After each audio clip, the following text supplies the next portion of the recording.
ओम शांति। हमारी आँखों से हम पर्दा हटा लें तो हम देखेंगे कि भगवान ने हमारी कितनी ज़्यादा मदद की है।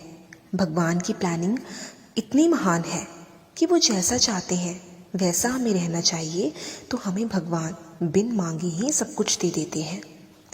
एक बार भगवान से उनका सेवक कहता है, भगवान आप एक जगह खड़े खड़े थक गए होंगे, एक दिन के लिए मैं आपकी जगह मूर्ति बनकर खड़ा हो जाता हूँ, आप मेरा रूप धारण कर घूम आओ। भगवान मान जाते हैं, लेकिन शर्त रखते हैं कि जो भी लोग प्रार्थना करने आए तुम बस उनकी प्रार्थना सुन लेना, कुछ बोलना नहीं। मैंने उन सभी के लिए प्लानिंग कर रखी है। सेवक मान जाता है। सबसे पहले मंदिर में बिजनेसमैन आता है और कहता है, भगवान मैंने एक नई फैक्ट्री डाली है, उसे खूब सफल करना। वह माथा टेकता है तो उसका पर्स नीचे गिर जाता है। वह बिना पर्स लिए ही चला जाता है।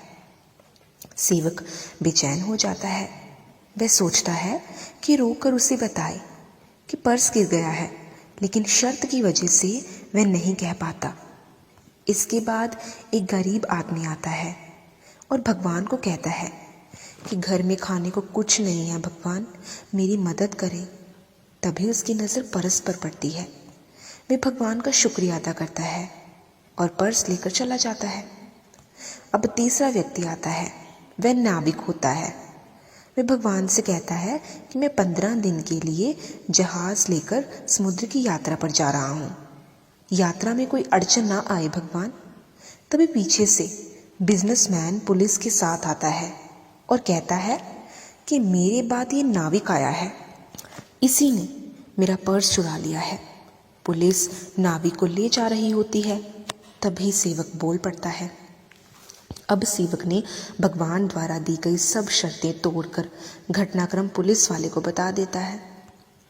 अब पुलिस सेवक के कहने पर उस गरीब आदमी को पकड़कर जेल में बंद कर देती है। रात को भगवान आते हैं तो सेवक खुशी खुशी पूरा किस्सा बताता है। भगवान कहते हैं, तुमने किसी का काम बनाया नहीं बल्कि बिगाड़ा है। वह व्यापारी गलत धंधे करता है, अगर उसका पर्स गिर भी गया तो उसे फर्क नहीं पड़ता था। इससे उसके पाप ही कम होते, क्योंकि वह पर्स गरीब इंसान को मिला था। पर्स मिलने पर उसके बच्चे भूखे नहीं मरते।